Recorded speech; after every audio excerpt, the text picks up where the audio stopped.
فَنَجْعَلُ الْمُسْلِمِينَ كَالْمُجْرِمِينَ، اللہ فرماتے ہیں اگر اللہ نہیں ہے، کوئی بنانے والا نہیں ہے اور موت کے بعد دوبارہ زندگی نہیں ہے، تو اس کا مطلب یہ ہے کہ پھر اچھا کرو برا کرو انجام سیم. پھر موٹیویشن گئی دھیل لینے. یہ سب ٹوپی ڈرامے ہیں جو موٹیویشن کے نام پہ الو بنا رہے ہیں نا. سب نہیں بنا رہے، بہت سے اچھے بھی ہیں اس میں، لیکن جب تک مذہب کا اس میں عنصر نہیں آئے گا، آخرت کا عنصر نہیں آئے گا. ایک انگریز مسلمان ہوا تھا نا کچھ دن پہلے، اس کی ویڈیو بھی بنائی تھی، امریکن تھا. تو میں نے اس سے پوچھا کیوں مسلمان ہوا؟ اس نے کہا تو ججمنٹ کا اسلام میں تصور ہے نا، ڈے آف ججمنٹ، یہ دنیا میں کہیں بھی نہیں ہے، اور اس کے بغیر انسان نہیں بن سکتا. آپ کو کون سی چیز ہے جو ابھارے گی نیکی پر، عمل پر؟ این جی او زیادہ تر بلیک منی کو وائٹ کرنے کے لیے بنتی ہیں، سمجھ رہے ہیں نا؟ زیادہ تر این جی اوز کیوں بنتی ہیں؟ آپ نے پیسے منگوانے ہوتے ہیں تو غریبوں کی خدمت کا لیول لگا کے دبا کے پیسہ منگواتے رہو، ٹیکس سے بچاتے رہو اس کو. کیونکہ زیادہ تر این جی اوز ان لوگوں کی ہیں، اس کے پیچھے تانے بانے جو جا کے ملیں گے، میں سب این جی اوز کی بات نہیں کر رہا، اس کے پیچھے جو تانے بانے آپ کو جا کے ملیں گے نا، یہ وہ لوگ ہیں جنہوں نے غریبوں کا سب سے زیادہ خون پیا ہوا ہوتا ہے. تو آدمی کہتا ہے جس آدمی کا کام ہی ساری زندگی غریب کو مارنے میں گزرا، وہ غریبوں کی خدمت کے لیے زبردست ڈاکومنٹ میں کوئی اور ہوتا ہے. یاد رکھو، آپ کہیں یار نہیں این جی اوز میں تو اتنے نیک نیک لوگ، اور بھائی وہ ڈسپلے پر کمپنی کی مشہوری کے لیے، ٹھیک ہے نا.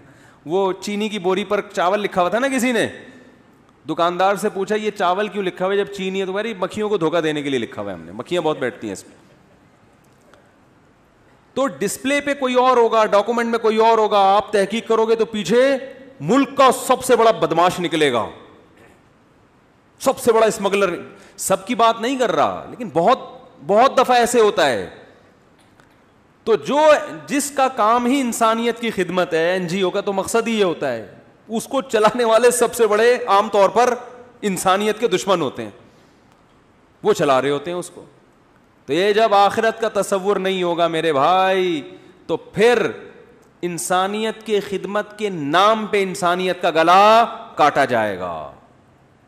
پھر تو یہ ہوگا. تو دنیا کو تباہی سے بچانے کے لیے، اور میں ایک بات یاد رکھوں، چلو دنیا تو ہے، دنیا کو تباہی سے بچانے کے لیے اسلام کے علاوہ آپ کے پاس کوئی راستہ نہیں ہے. اب آپ کو اسلام کیوں؟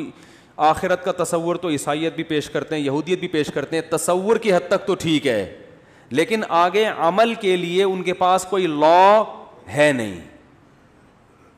تو اب ایسا تو نہیں ہو سکتا نا کہ آخرت کا تصور عیسائیت سے لے لو آپ، اور نکاح طلاق کے حکام اسلام سے لے لو آپ، وراثت کے حکام یہودیوں سے لو. ایسا تھوڑی ہو سکتا ہے، کیونکہ یہ انسان کہے گا بھائی یہ مذہب ٹھیک ہے تو وہ ٹھیک نہیں ہے، وہ ٹھیک ہے تو یہ ٹھیک نہیں ہے.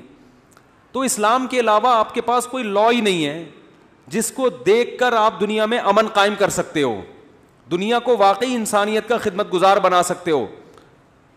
نبی صلی اللہ علیہ وسلم نے کیا فرمایا؟ بہترین صدقہ وہ کہ دائیں کو دو اور بائیں ہاتھ کو پتہ نہ چلے. یہ موٹیویشن جب ہی ملے گی کہ جب جس کے لیے دے رہے ہیں آپ کے ذہن میں ہو کہ اس کو پتہ چل رہا ہے. سعودی عرب میں، عربوں میں لوگ بڑے اعتراضات کرتے ہیں، عرب ایسے، آپ جو اوریجنل عرب ہے نا، جو اوریجنل عرب، کبھی آپ ان کے ساتھ زندگی گزاریں. دیکھو کبھی بھی کسی کے چند لوگوں کو دیکھ کر فتویٰ نہیں دے دینا چاہیے کہ یہ خراب ہوتے ہیں. جیسے بریانی کی دیکھ کے چند چاول چکھتا ہے باورچی اور فیصلہ کر دیتا ہے کہ سارے چاول گل گئے ہیں. تو ہمارے ہاں کسی قوم کو جانچنے کا طریقہ یہ ہے کہ آپ سعودی عرب گئے، آپ کو چند عرب مل گئے جنہوں نے آپ کے ساتھ بدسلوکی کی، جو گورنمنٹ کے اداروں میں اکثر خراب لوگ ہوتے ہیں. تو آپ نے کہا یار یہ تو دیکھو اسلام نے ان کو یہ سکھایا، یہ تو ایسے ہوتے ہیں. سمجھ رہے ہو؟ ایسا نہیں ہے بھائی. کسی قوم کے ساتھ طویل وقت گزارا جاتا ہے، پھر پتہ چلتا ہے کہ اس قوم میں کیا کیا خاصیتیں ہیں. عرب میں کسی پرہیزگار کے ساتھ جب آپ ٹائم گزارو نا، تو عرب کا تقوی والا اور یہاں کے تقوی والے میں آپ کو زمین آسمان کا فرق نظر آئے گا. میں نے تو سعودی عرب میں بہت، وہ جو وہاں کے گاؤں دیہاتوں کے عرب ہوتے ہیں نا، ان کے ساتھ ٹائم گزارا ہے. اتنا روتے ہیں نمازوں میں، قرآن سارا دن. میں حیران ہوتا تھا یار ان کی عبادتیں ہیں، سخاوت ایسی کہ آدمی کو غصہ آنا شروع ہو جائے. غصہ آنا شروع ہو جائے کہ بھائی تو کیا کر رہی, تو اسراف ہے. اتنی سخاوت, اتنی مہمان نوازی. ہمارے استاذ گئے سعودی عرب حج کرنے, استاذ نہیں سوری میرے ایک ریلیٹیو ہیں, وہ بیان سنتے بھی ہیں. انہوں نے واقعہ سنا ہے, کہہ رہے میں جب حج کرنے گیا تو میں نے ایک جنرل اسٹور میں دیکھا کہ وہ لاکھوں کا مال پڑا ہوا ہے. جنرل اسٹور, حاجی آ رہے ہیں اور مال خرید کے پیسے دے رہے ہیں, جا رہے ہیں. اچھا ان کا یو ایس اے میں بہت ٹائم گزرا ہے, امریکہ میں, جن کا میں واقعہ بتا رہا ہوں, گوروں کے ساتھ بہت رہے ہیں. کہہ رہے میں نے دیکھا کہ ایک عربی آیا اور دکاندار کے کان میں کچھ اس نے کہا, اور پتہ نہیں کچھ تھوڑی دیر میں ان کی کوئی ڈیلنگ ہوئی ہے اور کچھ گڈی مڈی اس کے ہاتھ میں نکال کے رکھی چپکے سے, اور منہ چھپایا ہوا اس نے, اور پتلی گلی سے, انہوں نے پتلی نہیں کہا, میں خود کہہ رہا ہوں پتلی گلی سے نکل گئے. اس کے بعد اس جو جنرل اسٹور کا مالک تھا نا, جس حاجی کو جو چیز چاہیے تھی فری میں بانٹنا شروع. کہہ رہے میں نے پوچھا کیا ہے, کہہ رہے ہیں یہ عربی کہہ کر گیا ہے کہ یہ ریالوں کی گڈی پکڑ, ٹھیک ہے نا, گنے بھی نہیں, بس اس کو یقین تھا بھائی یہ کافی زیادہ, فری میں بانٹ دے سب کو. منہ چھپایا ہوا ہے اور پتلی گلی سے بولو بھائی, نکل گیا. سمجھ میں نہیں آ رہی میرا. ایسے ایک نہیں ہیں, سینکڑوں ہیں, لاکھوں ہیں, کروڑوں ہیں. پاکستانیوں کو دیکھ لو, پاکستانی ان کو پتہ چل جائے نا کہ یہ مستحق ہے, کیونکہ ان کو پتہ یہ ہے پاکستانی. یہ بھی ایک فالٹ ہے, اور یہ فالٹ اسلام کی وجہ سے نہیں ہے, حکمرانوں کی وجہ سے ہے. اور یہ حکمران اسلام نے ہمیں نہیں دیے, یہ حکمران انہوں نے ہی دیے ہیں, ہم پہ یہ والے مسلط کر دیے, خود اچھے اچھے رکھ لیے, یہ ان کی وجہ سے ہے. پالیسیاں ان کی ہم پر مسلط ہیں. اگر ان پالیسیوں سے جال سے ہم نکلیں تو ہمارے حکمران بھی انشاءاللہ ان سے اچھے. اور حکومت کو لوگ فالو کرتے ہیں. کرپشن یہاں نیچے سے اوپر نہیں گئی ہے, اوپر سے نیچے آئی ہے. ہمارے والد صاحب بتاتے تھے جب پاکستان بنا تھا یہاں گورنمنٹ کے اداروں میں کرپشن زیرو تھی. کہتے ہیں دفتروں میں ہم اپنی کرسیاں لے جا کے رکھتے تھے, لوگ دیتے تھے گورنمنٹ کے دفتر میں کوئی چیز نہیں ہے تو چلو یار ہم بھی ملک کی خدمت گزار ہیں. یہ تھا. یہ کرپشن کہاں سے آئی ہے؟